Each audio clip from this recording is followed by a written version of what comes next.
L'allégorie du jardinier. Regarde toutes ces fleurs aux couleurs diverses et aux parfums enivrants.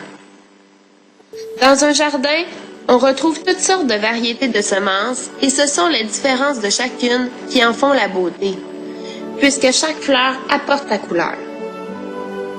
Bien évidemment, chacune n'a pas les mêmes besoins. Certaines auront besoin d'un plus grand support, de plus de soins, d'eau et d'ensoleillement, tandis que d'autres auront besoin d'être dans un endroit plus ombragé et auront besoin d'être espacées des autres espèces de fleurs. Chaque plante y trouve sa place tout en respectant celle des autres. L'affection et les soins nécessaires sont apportés par une personne en particulier. Il s'agit en fait du jardinier. C'est à lui, et à lui seul, de cultiver attentivement son jardin afin de permettre aux jeunes pousses de se développer et de grandir à leur rythme. Le jardinier occupe le rôle central dans le jardin, car sans lui, plusieurs plants survivraient difficilement. Bien entendu, il est impossible de contrôler toutes les intempéries qui frappent le jardin. Le jardinier n'est pas maître de l'environnement.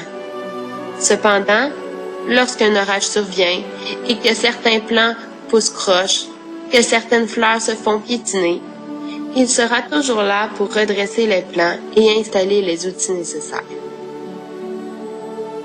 Comme tu l'auras peut-être deviné, tu es une de ces petites fleurs qui a sa place dans le jardin.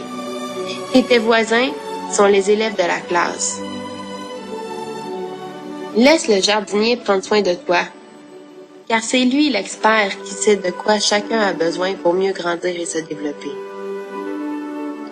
C'est à lui de te donner toute l'attention et les soins qui te sont essentiels. Tu as aussi un pouvoir très important sur ton développement et la formation de tes fleurs.